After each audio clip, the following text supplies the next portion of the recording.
अंबादास दानवेंनी एक मोठा आरोप केलेला आहे। 1150 कोटींच्या जमिनीच्या घोटाळ्याचा हा आरोप आहे। सत्ताधारी पक्षाच्या एका बड्या खासदाराच्या चालकाचा यामध्ये हात असल्याचं दानवे म्हणतात। दरम्यान अंबादास दानवेंनी केलेले आरोप हे संदीपान भुमरे यांनी मात्र फेटाळले आहेत आणि अंबादास दानवेंनी भुमरे कुटुंबाला बदनाम करण्याचा प्रयत्न केलाय, त्यामुळे त्यांच्यावरतीच अब्रू नुकसानीचा दावा ठोकणार असं विलास भुमरेंनी स्पष्ट केलंय।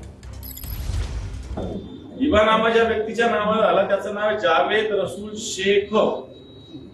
हा व्यक्ती कोण? जावेद रसूल शेख हे कालडा कॉर्पोरेशनची जागा होती ज्याच्या नावावर झाली होती, तोच हा जावेद रसूल शेख आहे।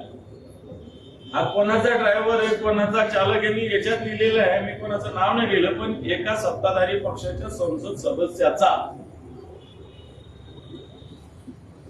तो चालक म्हणून नोकरी करतो। अंबादास दानवे यांनी ड्रायव्हरच्या नावावर 1100 कोटीची प्रॉपर्टी त्या ठिकाणी उल्लेख केला, पण या ठिकाणी अंबादास दानवेचे विरोध पक्ष नेते होते आणि या ठिकाणी मला वाटतं आता प्रोटोकॉल राहिला नाही, आमदारकी गेली आणि जिल्हा परिषद महानगरपालिका असतील यांचा दारून त्या ठिकाणी पराभव झाला।